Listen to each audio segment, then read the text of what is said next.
300 years had passed since humanity's grand fleet vanished. The official record maintained a simple but perplexing statement: all ships lost through an uncharted wormhole near the edge of the Perseus Arm. It was the last line in a chain of events that scattered families, ended decades of peaceful cooperation among the Allied worlds, and plunged Earth into despair. Yet across colonies on far-flung planets, tales were passed down of the day the entire armada winked out of existence. Searching for answers had become an obsession for the next generation.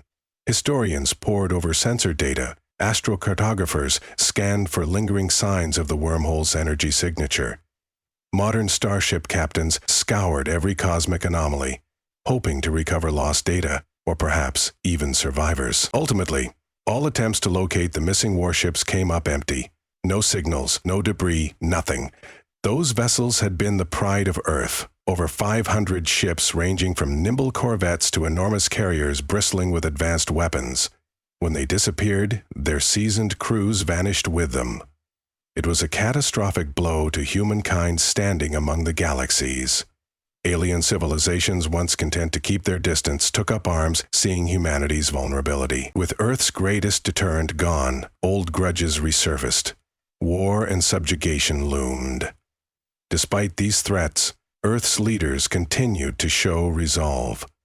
They brokered fragile alliances with other, peaceful races, always in the hope that whatever had stolen the fleet might unwittingly bring it back. Yet with each year that passed, the memory of the vanished ships became less a source of hope and more a legend recounted among the desperate. In time, textual references to the lost fleet assumed the quality of myth. Even so, a few brave hearts insisted the fleet might yet return. Faint whispers cursed through back channels that the wormhole was periodically reforming, that it might remain an unseen tear in the cosmic tapestry. There was no proof, but humans and their allies clung to the tiniest glimmer of faith. Then came the supreme threat. A new and mysterious force, the Zenith Collective, advanced beyond imagination. Their ships wore a black sheen more complete than the void itself, and their technology eclipsed anything known in the galaxy. They launched a relentless campaign across star systems, capturing or destroying entire planetary networks.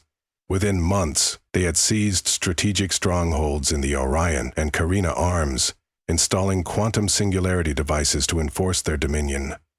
The Allied worlds scrambled to defend themselves, but for every battle line drawn, the Zenith Collective responded with cunning strategies and unstoppable weaponry. So smoothly orchestrated was their surge that some speculated they had infiltrated galactic institutions for centuries, awaiting the moment to strike. Fleets from Earth joined old allies, forging new pacts with the Velians, the Thari, and the Merkal. Even ephemeral pacts formed with the usually hostile Zaran Imperium, who feared they might be the next conquest. Yet, in battle after battle, the Zenith Collective outsmarted or simply overwhelmed defending forces.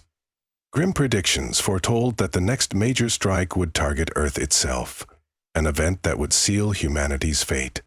Even if Earth's meager forces put up a fight, it would hardly matter, for they were outgunned and desperate. The coalition's admirals grew frantic, searching for any advantage. Some called for forging a last stand with the remaining star destroyers along the solar border. Others whispered that victory was impossible, that surrender might spare some lives. Out beyond Pluto's orbit, the battered and understocked complement of Earth's protective fleet hung in silent formation. A dozen warships that remained after the preceding devastations were all that stood against the unstoppable approach of the Zenith. The day arrived when twisted forms shimmered into local space, 10 black-hulled leviathans accompanied by smaller, dagger-like vessels. It was a terrifying sight, a prelude to annihilation. In the command deck of the ECS Aegis, Admiral Carina Holt gripped the railing tightly. Her shoulders ached with the weight of responsibility. Chief Communications Officer Rourke read out the transmissions from the outer sensor array. Admiral, the Zenith Collective is within 2 astronomical units. They've deployed sublight drones in a perimeter. They're preparing an assault. Holt closed her eyes briefly. They had nowhere left to run. Order the fleet to hold position. Warn them. Will not yield. Silence hung in the command center for a moment. The crew knew their stand had little chance, but no one spoke of surrender. Cuts and bruises from prior battles were visible on many of their faces. Some had lost limbs or had them replaced with prosthetics. They all knew this was to be their final stand, yet something hummed at the back of Holt's mind. That distant hope that had never quite died. A memory from her youth, the stories of Earth's mightiest fleet that had vanished. She recalled her father, who had served on one of those massive carriers, telling her quietly, "We'll come home," and then the fleet had departed, never to be seen again. An energy spike lit up the sensors. The Zenith Collective fired the first salvo, beams of dark energy lancing toward the Earth defenders. Alarms shrieked. Holt's fleet scrambled to form a shield wall, but the power behind the Collective was monstrous. The first wave of energy battered the Earth ships relentlessly, corvettes and cruisers reeling under the onslaught. As the hull of the Aegis trembled, Holt clenched her fists. "Redirect all power to forward shields." The ship rattled, and the lights flickered. All around them, the faint glow of Earth's distant sun illuminated the swirling debris of their precarious battlefield. Suddenly, a sensor officer shouted, "Admiral!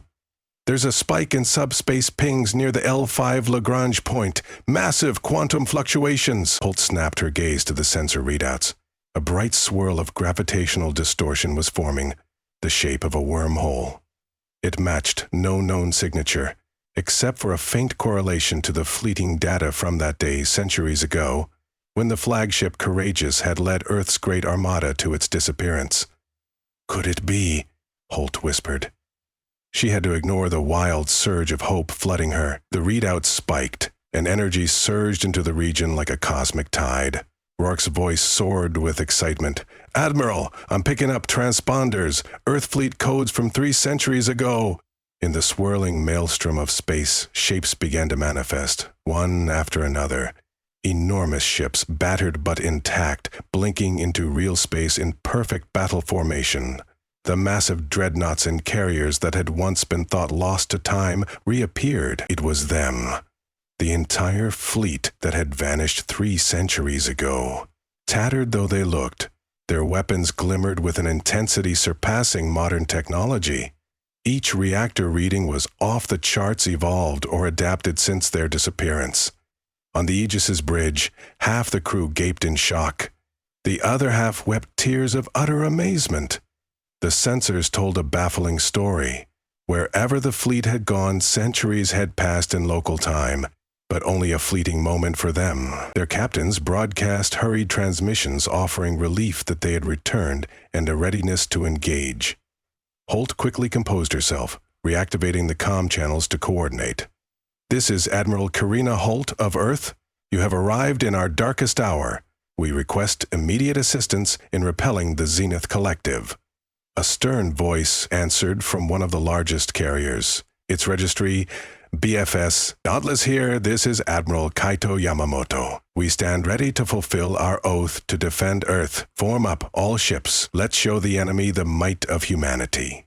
And so the newly reappeared vessel zip rammed the gargantuan Praetorian to the swift corvette's Shadow Dancer, moved swiftly into position. Their hulls bore scars of conflicts fought on unknown frontiers.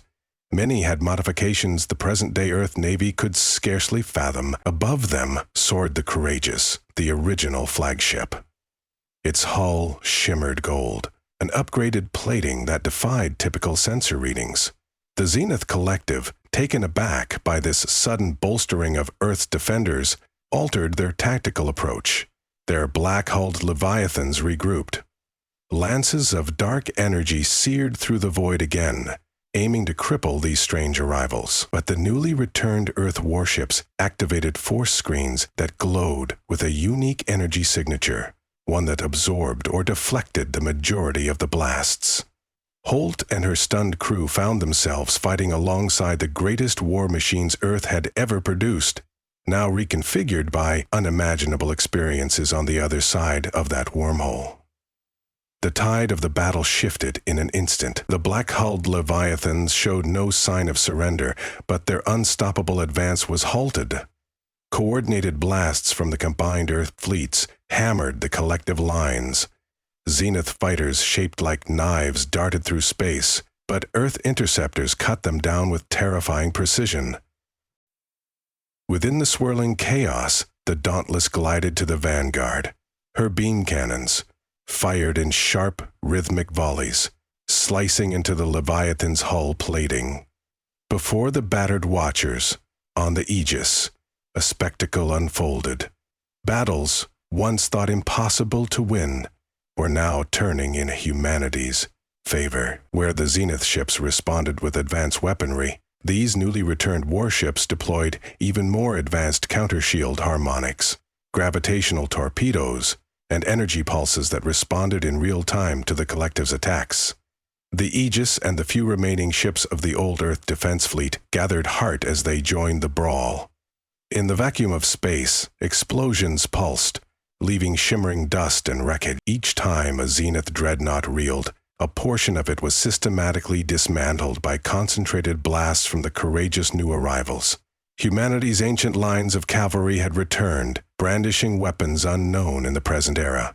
Freed from illusions of unstoppable conquest, the Zenith Collective found themselves actually losing ground.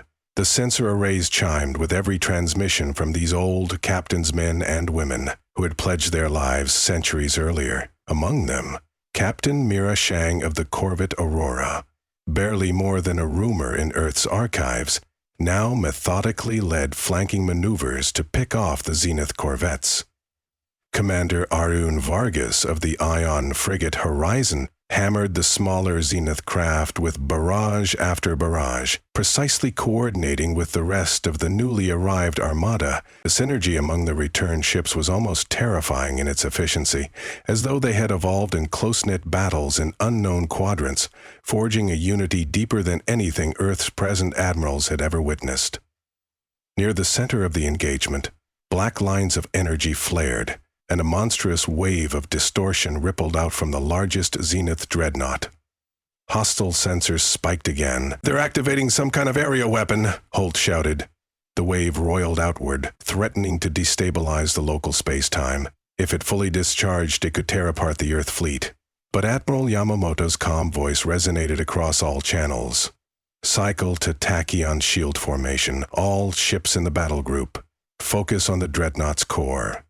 Instantly, every returned Earth warship pivoted forward. A luminous, interlaced bracing field formed between them, forging a broad dome that shielded not just themselves, but even the battered defenders from Earth's current era. Then they answered with a single devastating volley. Yamamoto's voice was quiet, yet charged with resolution. "Fire!" Brilliant lances of plasma, tachyon burst, electromagnetic pulses, and exotic beams soared in unison, converging on the dreadnought's central reactor. The darkness of that black hull split under the assault. A crack formed, and then an explosion blossomed from inside, bursting out through the dreadnought's flanks in a wave of molten metal fragments. Moment by moment, the monstrous ship came apart, leaving behind a hull-shattering nova that scattered pieces into the void. A hush fell over the battlefield as the largest Zenith threat perished in a final flash of energy. The remaining collective ships, still formidable, began to retreat. Seeing their principal force vaporized, they shifted to evasion. Some were destroyed in the crossfire, others jumped to faster-than-light speed. The battered Earth defenders cheered, though the sorrow of heavy losses remained. Nevertheless, they had won a miraculous victory. Holt, tears in her eyes and heart pounding, raised her voice through the comms to the newly returned Earth fleet. "Thank you. You've saved us." On the main display, Admiral Yamamoto appeared, standing in what looked like a high-tech command center reminiscent of Earth fleets from centuries before, yet updated in ways modern crews hardly recognized. The face that stared out might have been older by just a few years compared to archived images, thanks to the time distortions in the wormhole. Yamamoto's expression softened with relief. "It is our duty to protect Earth, Admiral Holt. Though for us, it's only been a short mission. For you, it has spanned centuries. We regret the pain our disappearance has caused. Holt's voice caught in her throat. Humanity thought you were gone forever. How did you survive? The signals that flickered across the Dauntless's feed suggested complicated subspace transformations, but Yamamoto's voice was steady. The wormhole did more than just relocate us. We were taken to a distant sector, severed from all known routes back. But we adapted. We fought wars we never sought, forging unexpected alliances with civilizations beyond charted space. For us, only 6 years have passed in that remote region. We never stopped trying to find a way home, and when the wormhole reappeared, we seized the chance. Another figure stepped forward on Yamamoto's bridge, an older woman with braided silver hair. "Commander Nia Windsor," she said. "We might not have recognized Earth if we returned decades too late, but fate intervened. Only days after discovering the stable wormhole, we detected signals that Earth faced annihilation. We had no choice but to come straight here." Holt let out a trembling sigh. "Your timing. None can doubt it was guided by something greater. We all were about to be wiped out. In the aftermath of battle, the battered Earth survivors converged around the reappeared ships. Engineers, scientists, and medics from both fleets formed joint teams, exchanging desperate questions. Over secure channels, the old crew recounted their experiences. A swirl of unknown star systems, alliances formed in extreme circumstances, cryptic technologies gleaned from scattered alien settlements. "We lost good people along the way," Captain Mira Shang reported grimly, standing on the Aurora's bridge, with sparks cascading from overhead cables. "In battles we never anticipated, but it feels like our sacrifices were all for this day, for returning to save our home." News spread across the Allied worlds. Beacon transmissions soared from Earth, carrying the astonishing revelation that the mightiest warships, thought lost to myth, had returned. Skeptical messages turned to ecstasy. Citizens emerged to celebrate, building shrines or remembering the ones lost in the centuries since the fleet's disappearance. Stirred by these events, a wave of solidarity swept across once wary allies. Still, the Zenith collective threat lingered in the background. Though Earth and its allies had delivered a stinging defeat, many believed the Zenith had retreated merely to regroup. The newly returned ships, battered as they were, held staggering potential. Over the following weeks, engineers and scientists from Earth worked hand in glove with the old crews, dissecting advanced weapon designs and rejuvenating the fleets. They patched up the scars, replaced missing hull segments, and shared knowledge that bridged centuries. Holt marveled at the synergy. Historians clamored to document every aspect of these chronically displaced veterans. Anthropologists interviewed them, enthralled by the cultural artifacts they brought from distant frontiers. The Earth Central Council recognized Admiral Yamamoto's authority, installing him as Supreme Commander of the Consolidated Interstellar Navy, with Holt as his second-in-command. Hers had been the unwavering voice that prepared Earth to fight on in its darkest hour. Now, together, they plotted the next phase of the war. Pushing back, not merely surviving. One star-drenched evening, Holt stood alongside Yamamoto on the upper observation deck of the Dauntless. Through the massive viewport, the sun's glow rimmed Earth. Yamamoto sighed, the weight of centuries in his eyes. For all these years, Earth has survived without us. We can never repay those who carried on our legacy. He paused, but it's clear the Zenith are far from done. Holt agreed, turning her gaze to the stars. They remain a menace to all we hold dear. But now our defenders number 2 fleets, separated by centuries yet united in resolve. During the next months, both fleets embarked on a strategic campaign to dislodge Zenith forces from captured star systems. The newly returned ships led the offensives. With brilliant tactics and advanced arsenal gleaned from their travels, they liberated colonies across the Orion and Carina arms, systematically dismantling Zenith structures. In the aftermath of each victory, local populations, human and alien, celebrated, enthralled by the legendary vanished fleet. With each skirmish, illusions of Zenith invincibility faded, But a final confrontation lay ahead. Intelligence gleaned from captured Zenith's scouts revealed that in the dark gulf beyond the galactic rim, the Collective's main fortress orbited a black hole known as Tyrus Infinite. This fortress was rumored to be an impregnable citadel where the Zenith leadership oversaw their conquests. The Allied command recognized that as long as the fortress stood, the galaxy would remain in danger. Within a cycle, humanity's newly merged fleets set out to face this stronghold. Side by side with Allied warships of the Velians, Thari, Merkel, and even grudging Zoran Imperium cruisers, they crossed the threshold into the black hole's domain. Time itself seemed to distort near Tyrus Infinity, an intense gravitational well warping light into eerie spirals. Waiting for them was the Zenith's final bastion, a ring-shaped fortress bristling with weaponry, shielded by advanced gravitational fields. Admiral Holt commanded the vanguard from the Aegis. Admiral Yamamoto guided the central battle group on the Dauntless. Across the Allied lines, captains steadied themselves for the onslaught, and indeed, the fortress unleashed a storm of Dark Lands cannons. The Allied formation quaked beneath that bombardment. Several forward ships ruptured instantly. Yet the combined fleets pressed forward, returning fire on the fortress. The vessels from Earth's vanished armada performed intricate shield formations never before witnessed in this galaxy. They deployed subspace flares to confuse the fortress's guidance systems, while new Earth ships hammered its main defenses. From across the Allied networks came the fierce cry of united species rallying to the strike.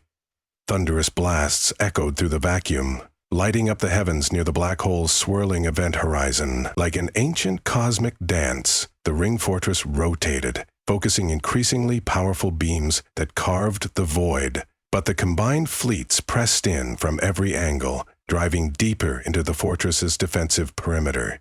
Once the outer ring's shield generators were neutralized by carefully coordinated strikes, heavy bombers soared in to deliver quantum torpedoes. In the heart of the battle, the Dauntless anchored the assault. Admiral Yamamoto's calm orders ensured every Allied ship knew its place. Holt guided the Aegis in a flanking maneuver that disabled the fortress's largest lance array. Meanwhile, the battered Earth defenders from the earlier battles refused to yield, rushing in with renewed gusto. On the final approach, Allied ships unleashed a deafening barrage on the fortress's central power core.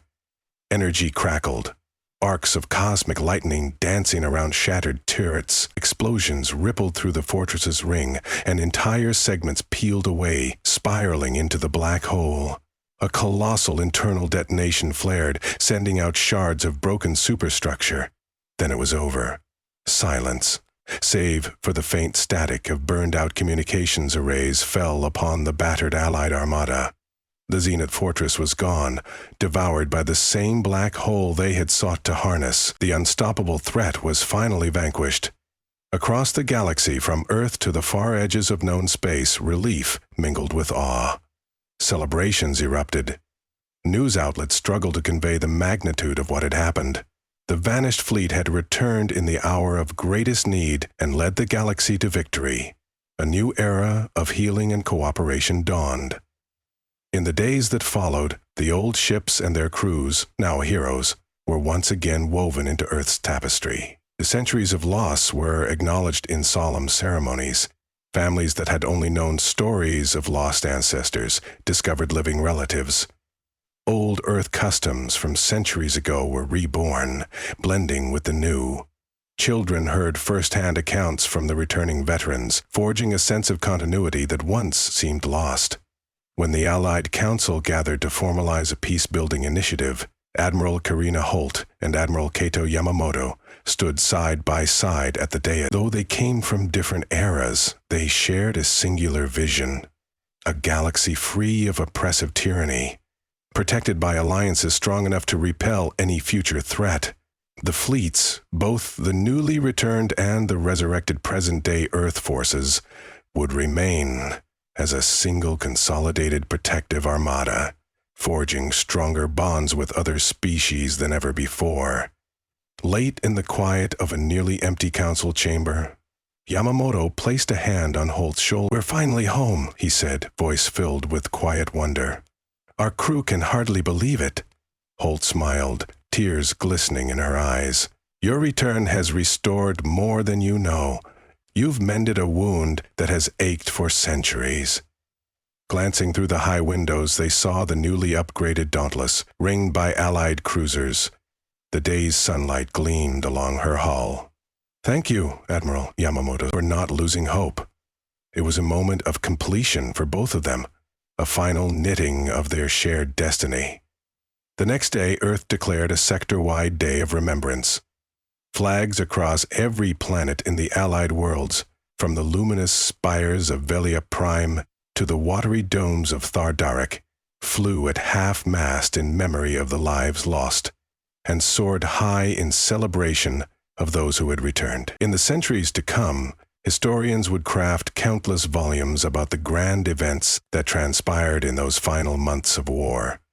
The unstoppable Zenith Collective punishing the galaxy, the last stand at Earth's doorstep, and the miraculous arrival of the disappeared warships.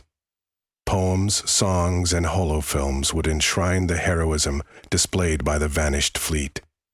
Archives revealed the fleet's reappearance at exactly the moment Earth's defenders stood on the brink of total collapse. Philosophers debated whether it was chance or providence, yet no material explanation could capture the thrill that coursed through billions of beings at the moment the wormhole opened in the solar system. No analysis could replicate the hush that fell when a unified volley from the vanished armada obliterated the Zenith dreadnought. And no simulation could replicate the tears shed across Earth when the people finally learned the old lost captains had come back, standing watch once more. On an afternoon sometime afterward, Admiral Holt and Admiral Yamamoto, joined by a few of their trusted officers, visited a memorial in Earth's eastern continent. The monument, newly erected, featured a massive ring of sculpted starships, representing both old and new traditions. In the center stood an inscription, "For those who left and those who waited." Hundreds of onlookers, from civilians to officials, lined the surrounding area in respectful silence. Wreaths, flowers, and mementos lay at the base of the monument, testaments to the gratitude and respect from people across the galaxy. Holt and Yamamoto each stepped forward and placed a small plaque. Holt's commemorated the souls lost defending Earth while the fleet was gone. Yamamoto's honored those from his own command who had perished in unknown quadrants, stranded far from the home they vowed to protect. The somber hush gave way as the attending crowd pressed forward to share their thanks, offer their stories, or gently touch the returned heroes' shoulders. The two admirals, two pillars of Earth's might, separated by centuries, listened with solemn humility to each account. And then, with a quiet nod, they said their goodbyes and made their way back to the starport. The next wave of reconstruction across the galaxy beckoned, and their presence was needed. They were defenders, after all, shaped by adversity and united in hope. As they left the monument's garden, the older admiral paused, glancing skyward. The midday sun shone bright in a cloudless sky that stretched across a land at peace. He closed his eyes and let a single tear fall before turning to rejoin his companions. They had arrived when hope was nearly lost, yet through their resolve, they had kindled that spark anew. In the twilit expanse of the cosmos, they had proven humanity's enduring spirit. And in their faces, the galaxy learned that, however desperate the darkness, there is always a dawn.